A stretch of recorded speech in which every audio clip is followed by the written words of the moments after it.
Alright guys, got another video for you today. I'm out doing some more demoing of some electrical work at this. Basement's all opened up and getting hidden junction boxes out of the wall and just trying to continue on cleaning up. This project has been a little bit longer than it's been wanting to go on, but hey, we're just doing what we can. Okay, so I'm ripping out some exposed stuff. This gentleman was he loved his audio work, and he's got a lot of money wrapped up in some of this stuff, and stuff that I don't get into audio, but I used to do data and coax and all that stuff, or Cat5 and stuff like that, the data jacks and all that. But anyways, I came into this kind of mess, and we got two circuits coming here, two 12-2s, and I will tell you right now that he had 3 wires, this 14 and 3 of these under one staple. Now you can't do that. 2 wires at the most. 10-3 you can have 1 staple, 2 12-2s and 2 14-2s. And then with the newer 14-3s, I would probably do 1 staple, or 3/4, whatever. But anyways, these are 20 amp circuits, and you can't have 14 gauge on with 20 amp circuits unless this is fused for 14 or 15 amp. So what we got going on here, I started looking at this and I'm like, okay, he's got 2 circuits coming down, and I'm thinking, okay, how's he got this? Okay, maybe he's got a jumper from here over to this one, and he's got this tied in somewhere up there. And by the way, that junction box was not hidden, but it was accessible, so that was all right there.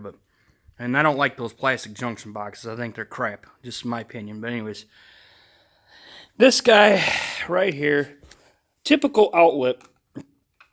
This is a 20 amp outlet. All right. So he's got this hooked up correct, and this is dead. Okay.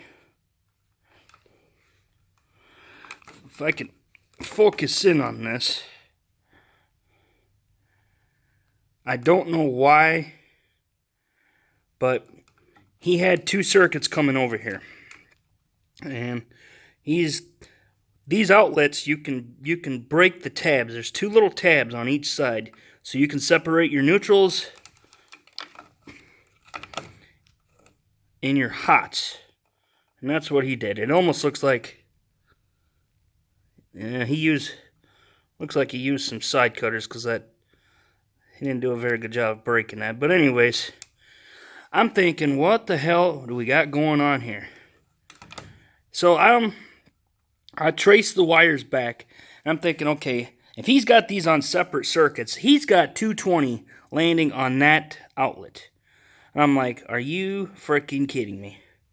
I would never, ever do that. Okay, that is just a big no-no. I don't even like having two phases in a box, but unless they're going to be separated, you're completely fine. I just don't like doing it just for the purposes of homeowners getting in there, trying to tap off of that stuff, and they don't know what's going on, because you tie the 2 110s together, you're going to blow your main breaker. That's just how it is. But anyways, I'll show you what he's got going on here. But anyways, this is okay to do if you're running a switch. Usually these are I usually don't do these for separate circuits, but you can do it.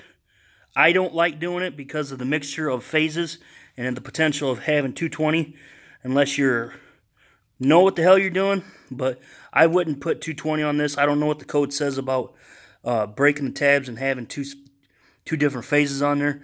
I wouldn't do it just because they're so close together, and there is a potential that little bit of right there could be arcing over time. So I wouldn't recommend it, and I'm sure the code is probably against it, but you can correct me if I'm wrong. But anyways, this guy had 2 separate circuits, but I think he was okay on this, because we go over here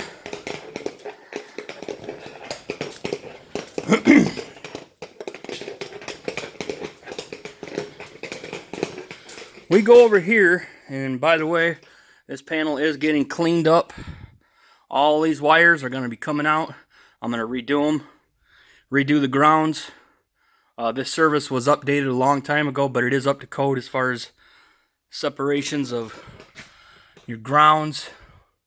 It is kind of a mess. There is no, I'm going to watch myself here, it's live. There's no Romex connectors in here. A lot of them, look at that.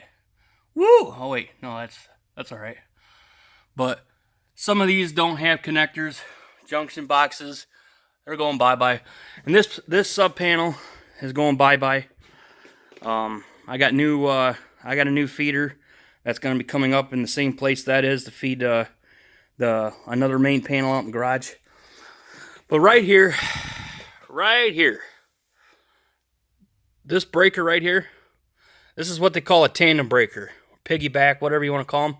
That's where they go. So he's technically okay. He doesn't have 220 coming in there, but he does have 2 circuits in there, and I would say that that's a safe play in my book. But I just want to let you know that this is probably okay. He doesn't have 220 there, and he's good on the neutral there. I don't like the shared neutrals deal.